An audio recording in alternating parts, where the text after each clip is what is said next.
உங்களுக்கான இன்றைய பிரபஞ்ச வார்த்தை.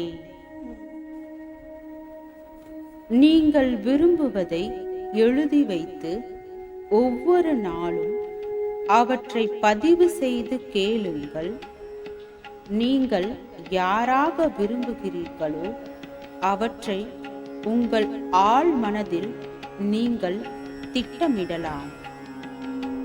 தவறாமல் நீங்கள் செய்ய வேண்டியது, செய்ய விரும்பும் விஷயங்களை பற்றி நீங்கள் முழு மன ஈடுபாட்டுடன் சிந்திக்க வேண்டும். நீங்கள் விரும்பிய விஷயம் நிறைவேறிவிட்டதாக முழு மனதுடன் நம்பும்போது அவை நிச்சயமாக நடைபெறும். வாழ்க வளமுடன்.